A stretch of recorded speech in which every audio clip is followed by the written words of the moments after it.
देवी माँ है ना, जिसे हम नवरात्रि 9 देवियाँ कहते हैं, ये किनकी पुत्री हैं? ये माता यशोदा की पुत्री है। क्या बात है सर, क्या बात है सर, क्या बात, ये बात है। इनका एक नाम है योग माया। ये बड़ी अच्छी बात कही है। भगवान श्री कृष्ण ने तो माता देवकी के गर्भ से जन्म लिया और योग माया ने माता यशोदा के गर्भ से जन्म लिया। अभी मजा आएगा ना भिड़ो। माता दुर्गा किसकी पुत्री हैं? आज इसी सवाल को विस्तार से क्लियर करने के लिए हम आपके बीच 2 संतों के आध्यात्मिक विचार लेकर आए हैं। इस आध्यात्मिक ज्ञान चर्चा में एक तरफ हैं अनिरुद्ध आचार्य जी महाराज और दूसरी तरफ हैं संत रामपाल जी महाराज। इन आध्यात्मिक संतों में किसका ज्ञान उत्तम है? कमेंट करके हमें अपनी राय अवश्य दें। अगर इस चैनल पर आप पहली बार आए हैं तो फटाफट से वीडियो को लाइक और चैनल को सब्सक्राइब जरूर कर दें। तो चलिए वीडियो शुरू करते हैं। ये जो देवी माँ है ना, जिसे हम नवरात्रि 9 देवियाँ कहते हैं, ये किनकी पुत्री हैं? ये माता यशोदा की पुत्री हैं। इनका एक नाम है योग माया। इनका नाम क्या है? योग माया। जब भगवान श्री कृष्ण का जन्म इस धरती पर हुआ, कृष्ण बनकर आए, तो भगवान ने अपनी माया से कहा, देवी आप भी जाओ, क्योंकि आपके बिना हमारी लीला संभव नहीं है। तो भगवान श्री कृष्ण ने तो माता देवकी के गर्भ से जन्म लिया और योग माया ने माता यशोदा के गर्भ से जन्म लिया। और जब श्री कृष्ण को वसुदेव जी ने रखा तो उस कन्या को लेकर आए। माया, योग माया ने कहा, प्रभु हम आपका इतना बड़ा काम करेंगी, हमें क्या मिलेगा? तब भगवान कृष्ण बोले, देवी हमें लोग साल में एक बार कृष्ण जन्माष्टमी के दिन व्रत रखकर पूजेंगे और तुम साल में 2-2 बार नव देवी के रूप में पूजी जाओगी। यही तुम्हारे जाने का प्रतिफल है। वह भगवान माता योग माया को भेजते हैं। और जब कंस कृष्ण को रखकर देवी को लाए तो कंस को पता चला 8वें गर्भ में बेटी नहीं बेटा हुआ है। तो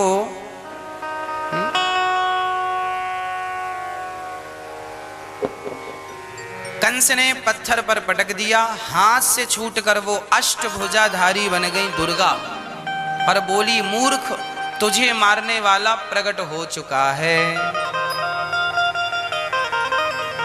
और वही अष्टभुजाधारी देवी आज वर्तमान में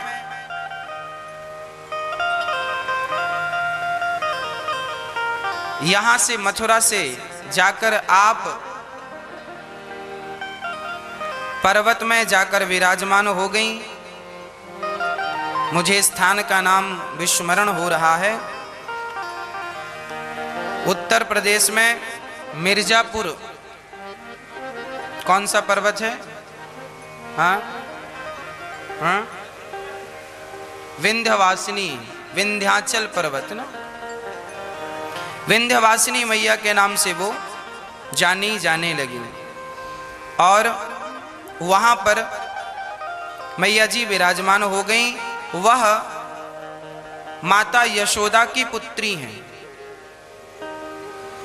तो वह 9 देवियों के रूप में जानी जाने लगी। प्रथमम शैलपुत्री चा, प्रथमम शैलपुत्री चा अर्थात पहली आर्ज के दिन, प्रथम दिन किसकी पूजा होती है? माता पार्वती की पूजा हो। शैलपुत्री अर्थात जो हिमालय है, हिमालय की पुत्री माता पार्वती। पहले दिन माता पार्वती की पूजा होती है। वही माता पार्वती दूसरे दिन द्वितीयम ब्रह्मचारिणी, दूसरे दिन अर्थात द्वितीया कल वही माता ब्रह्मचारिणी के रूप में हम पूजेंगे, वो पूजी जाएंगी। तृतीयम चंद्र घंटेति, चंद्र घंटा के नाम से वह तीसरे दिन पूजती हैं। चौथे दिन कोषमांडा के नाम से, 5वें दिन स्कंध माता, 6वें दिन कात्यायनी, 7वें दिन कालरात्रि, 8वें दिन महागौरी और 9वें दिन सिद्धिदात्री। ऐसे बड़े प्रेम से ये नवरात्रि का पर्व मनाया जाने लगा। यह दुर्गा को आप राधा रानी कह सकते हैं, सीता जी कह सकते हैं, पार्वती कह सकते हैं, सरस्वती कह सकते हैं, लक्ष्मी कह सकते हैं, जो मन आए वो कहिए। एक सज्जन हमसे बोले, गुरुजी हमने उनसे कहा राधे कृष्ण का जाप किया करो। तो उन्होंने कहा महाराज जी हम तो माता जी के पुजारी हैं, अब हम क्या करें। आज हमारे हिंदू धर्म में सबसे बड़ा कन्फ्यूजन है, वो कन्फ्यूजन दूर हो नहीं रहा है।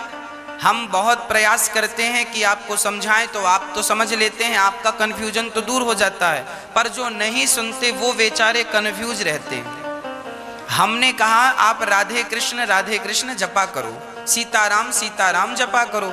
उन्होंने कहा महाराज जी हम तो माता जी के पुजारी हैं। हमने कहा भैया ये जो राधे कृष्ण में जो राधा है यही तो माता है, सीताराम में जो सीता है यही तो माता है, लक्ष्मी नारायण में जो लक्ष्मी है यही तो माता है। जो नवरात्रि की देवियां हैं ये कौन है, इन्हें आप राधा के रूप में भी देख सकते हैं, ये राधा ही तो है। योग माया कौन, भागवत जी में आगे आएगा, योग माया मुपाश्रिता, अर्थात भगवान ने श्री राधा रानी को योग माया के नाम से संबोधित किया है। योग माया कौन है, श्री राधा रानी। और राधा रानी कौन है, महालक्ष्मी। महालक्ष्मी कौन है, सीता जी।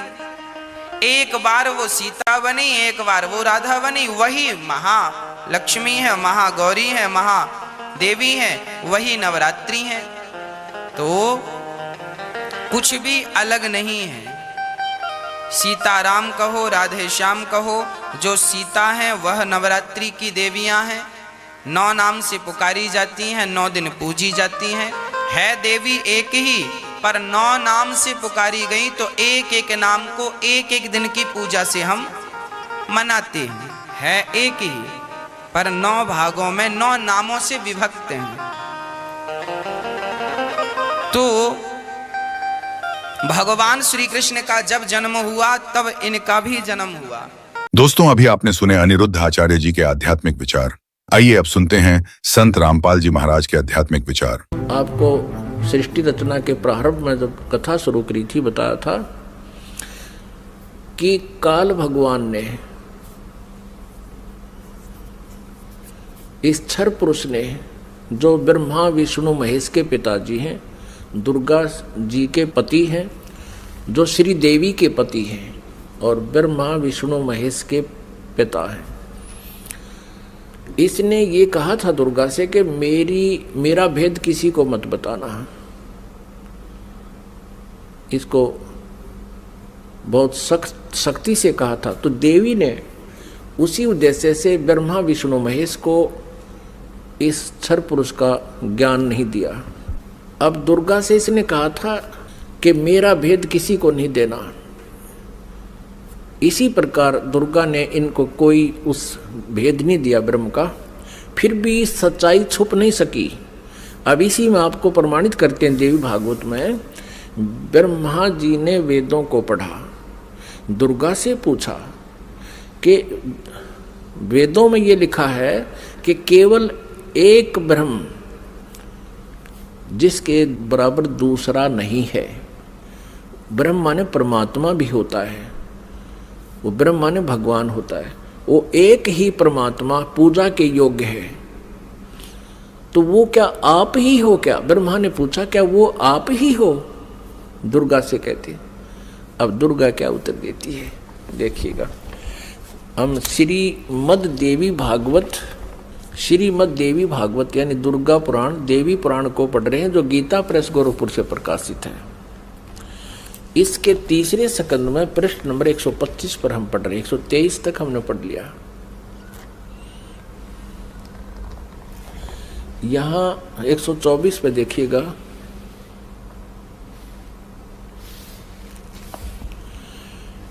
ब्रह्मा जी कहते हैं अद्भुत तेजस्वी भगवान शंकर के यों स्तुति करने पर भगवती जगदम्बिका ने अपने बात बताई। अब यहाँ ब्रह्मा जी पूछ रहे हैं, ब्रह्मा जी का प्रकरण चल रहा है ये 125 पृष्ठ पे हम पढ़ रहे हैं तीसरे स्कंद में। इस मूर्त और अमूर्त जगत का आधार तुमसे पूर्व कोई भी दूसरा पुरुष नहीं था, कोई तीसरा भी नहीं है। एकम एव द्वितीयम ब्रह्म, इस वेद के वचन को व्यर्थ कहना तो बनता नहीं। अब दुर्गा इनको कहा करती मैं ही सब कुछ हूँ, मैं ही तुम्हारा पिता हूँ, मैं तुम्हारी माता हूँ। तो अब ब्रह्मा जी ने वेदों को पढ़ा तो इसने कहा कि वेद के वचन को हम झूठा भी नहीं कह सकते, और इधर अनुभव दूसरी बात कहता है। इस प्रकार वेद वाक्यों और अनुभव में अत्यंत विरोध उत्पन्न हो रहा है। वेद कहते हैं एकम एव अद्वितीयम ब्रह्म है, तो क्या वह है आत्म स्वरूपा तुम ही हो अथवा वह कोई और पुरुष है? मेरे इस संदेह को दूर करने की कृपा करो। किसी महान पुण्य के प्रभाव से ही मुझे तुम्हारे चरणों की सेवा सुलभ हुई है। तुम स्त्री हो अथवा पुरुष, यह रहस्य भी मुझे विषाद रूप से कृपा करके बतलाओ। अध्याय 4-5 यहाँ पूरा होगा, तीसरे स्कंद का अब छठा अध्याय शुरू होता है। ब्रह्मा जी कहते हैं इस प्रकार मैंने जब भगवती जगदम्बिका से विनय पूर्वक पूछा, तब वे मधुर वाणी में मुझसे कहने लगी। देवी ने कहा मैं और ब्रह्म एक ही हैं। अब हो गए ना दो, सच्चाई छुप नहीं सकती, एक ही हैं। मुझ में और इन ब्रह्म में कभी किंचित मात्र भी भेद नहीं है। जो वे हैं वही मैं हूँ, और जो मैं हूँ वही वे हैं। बुद्धि के भ्रम से भेद प्रतीत हो रहा है। हम लोगों के सूक्ष्म भेद को जो जानता है, इसे सीधा दो तो है ही, ये जानता है वही। अब 125 पृष्ठ हमने पढ़ा, अब 126 पढ़ेंगे। वही बुद्धिमान पुरुष है, वो तत्वदर्शी संत है जो हमारी भिन्न भिन्नता को समझता है। उसके संसार मार्ग से मुक्त होने में कुछ भी संदेह नहीं है। ब्रह्म एक ही है। आगे देखो, मैं शक्ति रूप धारण करके पराक्रम करती हूँ। गौरी, ब्राह्मी, रौद्री, वाराही, वैष्णवी, शिवा, वारुणी, कुबेरी, नारसिंही और वासवी सभी मेरे रूप हैं। विभिन्न कार्यों के उपस्थित होने पर उन देवियों के भीतर अपनी शक्ति स्थापित करके मैं सारी व्यवस्था करती हूँ। हाँ, उस देवी को निमित्त बना लेना मेरा स्वभाव है। अब आगे देखना। अपने आत्माओं, आप पढ़ रहे हो अपने सदग्रंथों को स्वयं। आप जी ने तीसरे स्कंद में और पृष्ठ नंबर 125 पे पढ़ा। ब्रह्मा जी कहते हैं कि मैंने जब दुर्गा जी से ये पूछा, माता से, जगदम्बिका से, कि वेदों में लिखा है कि एकम एव अद्वितीयम ब्रह्म, अद्वितीयम जिसके बराबर दूसरा कोई नहीं हो, वो ब्रह्म ही सब कुछ है। उधर से उपनिषद और आप जो कह रहे हो कि मैं ही सब कुछ हूँ, मैं ही सृष्टि रचना करने वाली हूँ, मेरे अतिरिक्त कोई नहीं है, तो इन वेद के वाक्य को झूठा भी नहीं कहा जा सकता। अनुभव हमारा बताता है कि परमात्मा निराकार है और वेद बताते हैं कि वो साकार है, तो हमारे अनुभव में और यथार्थता में बहुत विरोध है। तो क्या वो ब्रह्म आप ही हो या कोई और है? ब्रह्मा जी ने पूछा। अब दुर्गा पहले तो बहकाती है उनको कि उस ब्रह्म में और मेरे में कोई अंतर नहीं है, मैं ही वही हूँ, वो मैं ही हूँ। हम दोनों का सूक्ष्म भेद जो जानता है वो परम पुरुष है, विद्वान पुरुष है, तत्वदर्शी है। आगे फिर देखना 129 पृष्ठ पे है, बिल्कुल स्पष्ट हो जाता है। देखिएगा, तीसरा स्कंद देवी भागवत, हम तीसरा स्कंद पढ़ रहे हैं, संक्षिप्त देवी भागवत का, पृष्ठ नंबर 129 पर है। यहाँ देखिएगा, यों सृष्टि कर्म मैंने संक्षेप में तुम्हें बतला दिया। यह देवी कह रही है, दुर्गा बता रही है। यहां देवी का प्रवचन चल रहा है, देवी ने कहा, ये देवी बता रही है। यों 129 पृष्ठ पे, यों सृष्टि कर्म मैंने संक्षेप में तुम्हें बतला दिया। महानुभाव देवताओं, ब्रह्मा विष्णु और शिव को दुर्गा कह रही है, अब मेरा कार्य सिद्ध करने के लिए विमान पर बैठकर तुम लोग शीघ्र पधारो, जाओ। कोई कठिन कार्य उपस्थित होने पर जब तुम मुझे समन करोगे तब मैं सामने आ जाऊंगी। देवताओं, मेरा और सनातन परमात्मा का ध्यान तुम्हें सदा करते रहना चाहिए। अब यहाँ ये दो हो गए, तब तो कह रही थी मैं ही सब कुछ हूँ, और अब ये कह रही है दो, मेरा और ये दुर्गा ब्रह्म को ही सनातन परमात्मा बता रही है।